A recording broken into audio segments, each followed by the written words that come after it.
اپنا چونکہ شاہ صاحب بھی بیٹھے ہوئے ہیں، میں اس حوالے سے بھی بات کر رہا ہوں. اور اکثر یہ ہوتا ہے کہ ایک علم ہوتا ہے تو کچھ امام صاحب کے پاس جاتے ہیں کچھ مسئلے مسائل پوچھنے کے لیے، جو چھوٹے موٹے مسئلے مسائل ہوتے ہیں، ہاں وضو وغیرہ کے مسئلے ہو گئے اور مسئلے مسائل ہو گئے، تو امام صاحب وہ مسئلے سمجھا دیتے ہیں، جو کہ بڑی خوبصورتی سے سمجھا دیتے ہیں. شاہ صاحب قرآن و سنت کی روشنی میں ظاہر سی بات ہے، چونکہ آپ لوگوں کی اتنی مدد کرتے ہیں، وظائف بتاتے ہیں، لوگوں کو سمجھاتے بھی ہیں، تو قرآن و سنت کی روشنی میں یہ سب بتانا سمجھانا صحیح ہے؟ ماشاء اللہ. بسم اللہ الرحمن الرحیم. بڑی پیاری گفتگو فرمائی سب نے. جیسے حدیث پاک بھی ہے کہ جب کسی کے ساتھ بھلائی کا ارادہ فرماتا ہے تو اس کو دین کی سمجھ اور بوجھ عطا فرما دیتا ہے.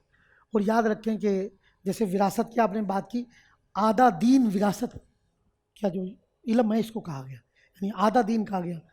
اور آپ دیکھیں جب یہ علماء پہلے 8 سال اولا، ثانیہ، ثالثہ، رابعہ، خامسہ، سادسہ دورہ حدیث کرتے ہیں، اس کے بعد بھی 2 سال پھر جاتے ہیں مفتی کے لیے.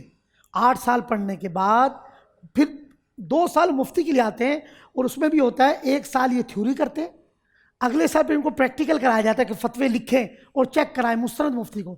پھر وہ فتوے لکھ کے چیک کراتے ہیں، اور یہاں تک کہ 10,000 فتاوا جب لکھ لیا، فتاوا میں مہارت حاصل کر لے، پھر بھی وہ مستند مفتی کی زیر قیادت رہتا ہے. بڑے مفتی کو، استاد کو، شیخ الحدیث کو اپنے فتوے دکھاتا ہے.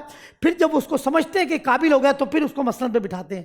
تو یاد رکھیں کہ یہ ہر ایک کا واقعی کام نہیں کہ اس کے فتویٰ دے. پھر میں سلام پیش کروں گا ان علماء کو، ان اپنے محدثین کو، فقہا کو، کہ جنہوں نے رات دن لگا کر اس پہ ایک واقعہ آپ کے گوشہ گزار کروں گا تاکہ عوام کو تھوڑا سا یہ آسان اپنے انداز میں اس کو پیش کرتا ہوں. حضرت امام محمد، وہ امام اعظم کے شاگردوں میں بہت بڑے امام تھے. آپ مہمان کی صورت میں گھر پر گئے، رات کو آپ پوری رات عشاء کی نماز پڑھ کے بستر پہ چلے گئے. وہ جو گھر والے تھے اس دور میں، کیونکہ وہ آج کا دور نہیں تھا، وہ تو 2300 سال پہلے کا دور تھا، وہ رات کو تہجد میں اٹھے، انہوں نے عبادت کی. انہوں نے شاید امام صاحب بھی رات کو باہر نکلیں گے، تہجد پڑھیں گے. انہوں نے تہجد پڑھی، فجر کا وقت ہو گیا. فجر کے وقت امام محمد باہر تشریف لائے اور انہوں نے فجر کی نماز ادا کی. تو گھر میں سے کسی نے سوال کیا، حضور آپ پوری رات سوتے رہے، آپ نے تو رات کو عبادت کی. ایک اندازہ لگا اس دور میں تہجد میں نہ اٹھنا وہ مایوب برا سمجھا جاتا تھا. انہوں نے کہا کہ آپ تو پوری رات بستر پہ رہے، صبح آپ فجر میں اٹھے. انہوں نے کہا دراصل بات یہ، تم نے پوری رات نفل پڑھے اپنی ذات کے لیے، میں بستر پر سویا نہیں. میں نے رات کو پوری رات قرآن کی ایک آیت سے 100 فقہی مسائل حل کیے.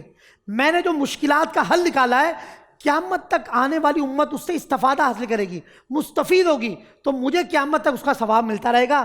میں نے اپنی عبادت میں اپنے لیے کرتا، میں نے امت کی مشکلات کو سہل کیا. تو یہ ہے عالم کا کام، یہ ہے مفتی کا کام. تو اس میں بھی ہماری توجہ ہے کہ ہر بندہ مفتی نہیں ہے. جس کا چھوٹی سی بات دیکھیں، ہم نماز پڑھیں، قرآن کہہ رہا ہے قل، قاف 2 نقطوں والا ہے، قل هو اللہ احد، کہہ دو اللہ ایک ہے. اب یہ قاف کی جگہ جس نے ڈنڈی والا کاف پڑھ دیا تو اس سے معنی چینج آتے ہیں. بڑی بڑی تجوید کی کتابوں میں لکھا ہے اس کا معنی ہے، اگر قاف کی جگہ کاف کہہ دیا ڈنڈی والا، کہ کھا لو اللہ ایک ہے. فرق قاف. اور اسی طرح ہم رکوع میں گئے ہم پڑھتے ہیں سبحان ربی العظیم، اس میں وا تا وا. اب جیسے زا ہے، تا ہے، تا ہے، تینوں میں فرق ہے حروف میں. تو جس نے عظیم کی جگہ زیم پڑھ دیا، عظیم کے معنی تھے پاک ہے میرا پروردگار، بہت عظمت والا. علم تجوید کی کتابوں میں لکھا ہے جس نے وا کی جگہ زا کر دیا معنی فاسد ہو گئے، معاذ اللہ، معنی چینج ہوئے کہ پاک ہے میرا پروردگار، سخت دشمن. تو دیکھیں حروف کے چینج ہونے سے معنی فاسد ہو گئے. حضور بڑے بڑے جب لوگ بحث کرتے ہیں ان سے پتا حروف تہجید کتنے ہیں، ان کو یہی نہیں پتا ہوتا کہ قرآن کتنے حروف پر ہے، کہ 29 حروف.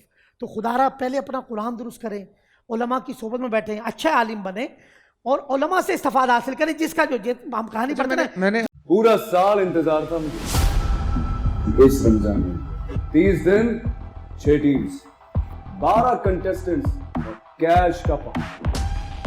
اب گیم وہ ہوگا جسے آپ کا نہیں ہوگا، جس نے جو کرنا تھا کر لیا. لاکھوں عوام کو دینے کا ذمہ ہم نے حصہ.